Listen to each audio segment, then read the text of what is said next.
num mundo inteiramente silencioso. Viver sem ouvir os sons mais familiares. A música solta nas ruas. A euforia das torcidas. A voz sussurrante do namorado. E até mesmo o barulho neurótico do trânsito. Você já pensou o que é viver a vida inteira assim? Pois é assim que vivem atualmente cerca de 650 mil brasileiros deficientes auditivos. Ou simplesmente surdos. São pessoas que estão na luta, estudando, batalhando um emprego no escritório, numa fábrica, num lugar qualquer. Se isso já é difícil para quem ouve normalmente, para um surdo mais ainda. Porque muitas vezes o surdo vive num mundo isolado. Um isolamento provocado pela própria surdez, pela dificuldade de se comunicar com os outros. E para vencer esta barreira, o surdo tem que percorrer um caminho que nunca é fácil. Para se integrar à sociedade, o surdo naturalmente precisa se comunicar. Mas para isso, ele tem que aprender uma linguagem que ele nunca ouviu nem vai ouvir. É um ensino especializado que exige muita dedicação. A instituição mais antiga no Brasil nessa área é o Instituto Nacional de Educação de Surdos, no Rio de Janeiro, fundado há 130 anos por Dom Pedro II. Este casal está vindo aqui hoje pela primeira vez, com o filho Pedro, de 1 ano e 2 meses. Ele ficou surdo por causa de uma meningite. Agora, os pais têm uma grande preocupação. Querem que o menino aprenda a se comunicar não apenas por gestos, mas falando. A especialista explica que existem basicamente 2 métodos. Um que estimula a criança a só usar a voz e outro que procura desenvolver ao mesmo tempo a fala e a linguagem dos sinais. Este foi o caminho escolhido pela mãe de Tiago, que tem 2 anos e é surdo de nascença. 3 vezes por semana, Tiago tem aula com a professora Alda Sampaio. É um aprendizado lento e que exige muita paciência. Qualquer som, qualquer manifestação de entendimento da criança é motivo de grande alegria. Muito bem! Em casa, o trabalho continua. Joga bola, joga! Ele aprendeu já que esse sinal significa bola? Ele pede assim, ele só pede assim a bola. Bola, aí ele faz o sinal. E ele fala bola? Não, só faz aí faz assim com a língua pra fora. Mas é bola, a gente já sabe que é assim. O que você sente quando ele consegue falar alguma coisa, Márcia? Feliz, muito feliz. Mas é raro, né? A única coisa que ele fala é a, que é a caneta, que é pra fazer a, e fica fazendo. Agora ele já faz o ó, que é ó, mas devagar, mas sai um pouquinho bem fechado, mas sai. Criança surda, em geral, é muito agitada. Ela usa o corpo inteiro para se comunicar. Essa confusão aqui é uma aula de psicomotricidade de crianças entre 7 e 10 anos. Com toda essa brincadeira, elas estão, entre outras coisas, desenvolvendo a noção do espaço, que é uma coisa mais difícil para quem é surdo. Porque a psicomotricidade, ela não trabalha só o corpo, a parte motora. Ela se preocupa com o indivíduo como um todo. Então, a parte social, afetiva, psicológica da criança. E eles parecem que gostam da aula, porque, inclusive, a minha aula é chamada de brincadeira. Essa é uma turma de 4ª série numa escola do Rio de Janeiro, onde existem classes integradas, ou seja, onde crianças surdas estudam junto com crianças que ouvem. Nessa turma aqui de 17 alunos, há 3 crianças surdas. A aula transcorre normalmente. A professora só tem que ter alguns cuidados. Por exemplo, não pode falar de costas para a turma, porque as crianças surdas leem nos lábios o que ela está dizendo. Aqui, as crianças são obrigadas a falar. Um só, dois são cestos. Camila tem 11 anos e é a única surda de 3 irmãos. Em casa também a comunicação é através da fala. É igual. Dois não surdo, dois surda. Camila, o que você mais gosta de fazer? Eu gosto de jogar. Jogar jogo? Eu gosto de brincar de Barbie. Com a Barbie, tua boneca? É isso. Você gosta de ler? Gosto. Eu gosto de falar. Você gosta de falar? Camila também gosta de ouvir, com os olhos e até com a mão. Olha pra lá, cara. Você é muito bonita. Você é muito bonita.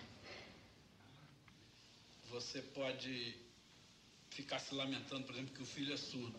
Mas o outro lado também é recompensador. Quer dizer, você vê o teu filho aprender novas palavras, novas técnicas de comunicação, que às vezes a gente pensa que foi ele mesmo que descobriu, que inventou, quer dizer.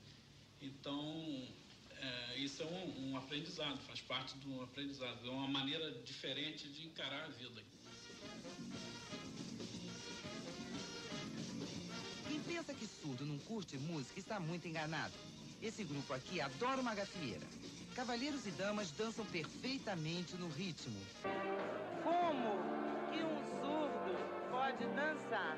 A gente vibra chau. Vibração é vibra chau. Pelos pés ou pela pele? Todo o corpo.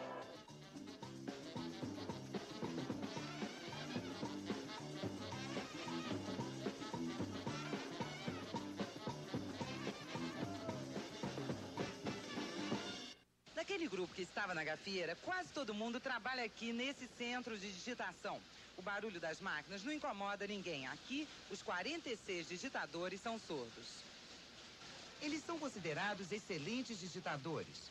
Além de um grande poder de concentração, os surdos têm muita agilidade manual. Quem distribui o serviço é Valcenir Lima. Mesmo sendo completamente surdo, ele se expressa com uma facilidade espantosa, falando e fazendo sinais. E entende tudo o que se fala com ele, lendo nos lábios da pessoa. Olha, para mim é uma vantagem muito grande e sempre trabalhar em grupo. Se eles ficaram um sozinho trabalhando, na hora de não tiver serviço para fazer, eles ficam assim, sem com quem conversar.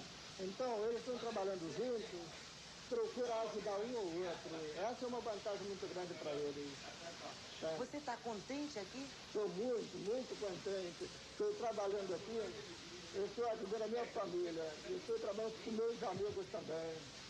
Está sem vontade. Está tentando fazer outras coisas. Você não pode se trancar na escola com as suas vassouras e agora se trancar aqui com a sua televisão e seu liquidificador.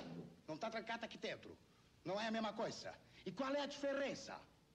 Esta personagem da peça Os Filhos do Silêncio, atualmente encenada no Rio de Janeiro, se recusa a usar a voz como meio de comunicação. Através dessa história, a peça mostra um pouco da luta dos surdos para ocupar um espaço numa sociedade de ouvintes. Os atores, como pessoas que ouvem normalmente, precisaram aprender a falar e usar as mãos como os surdos. Durante 6 meses, o professor Alexandre ensinou ao elenco os sinais e a própria expressão corporal dos surdos. Aprendi muito com ele, muito. Aprendi o universo deles, que é uma coisa maravilhosa, entende? Tem tanta capacidade quanto a gente, de dar, de receber. Só não recebe pelo som. A única diferença que existe é essa, entende? O resto é tudo igualzinho. Você acha que para um ouvinte ele representou bem? Você acha que eles entraram no mundo do surdo? Perfeito, surdo. Ele nunca quis receber por ser o professor da gente, ter ensinado a gente a trabalhar os sinais junto com a fala, entendeu? Porque ele disse que queria mostrar muito às pessoas que os surdos podem ser úteis, até para fazer atores chegarem em cena e também fazerem o código de sinais que são as libras, entendeu? O código de sinais brasileiro. Aqui o ator é surdo de verdade. Ele está representando a sua própria história. A de um menino surdo que viveu na rua desde os 5 anos, quando ficou órfão. Ele encontrou uma saída no teatro, se juntando ao grupo Tá na Rua. Quando Sandro descobriu o teatro, ele descobriu também a Miradade, o diretor do grupo Tá na Rua. Hoje, o pai de Sandro. O que você tem aprendido com ele? Aparentemente, as pessoas acham que você recolher uma pessoa abandonada ou trabalhar com uma pessoa numa situação, no caso de um deficiente, tudo isso é muito complicado. E sempre me pergunto, puxa, isso que você está fazendo é muito bom. E é muito bom, mas é muito bom para mim. Porque o ganho que eu tenho é muito grande. Muito grande. Por se tratar de uma pessoa como o Sandro, que é uma pessoa especial, linda, e também por ser um surdo que tem características afetivas muito fortes, são pessoas muito interessantes, por ter me revelado este mundo dos surdos, que era para mim, eu era absolutamente cego para esse mundo dos surdos. Sandro, como que você falava com as pessoas na rua antes? Ele pedia... Pedia comida quando precisava. Estava com fome, né? Estava com fome. Estava magro, era magrinho. Dava um pouquinho de comida para ele. Gostava, mandava ele embora, né? A polícia brigava muito com ele. Queriam que ele falasse, não acreditavam que ele era surdo. Isso acontece muito, frequentemente. A polícia pede documento para ele e ele diz que é surdo, a polícia não acredita. Até resolver o problema demora um pouco. Ele tem sofrido.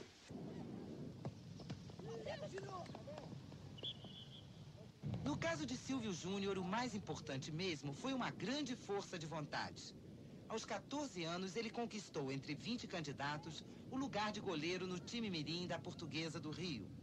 O sonho de Silvio é ser goleiro da seleção.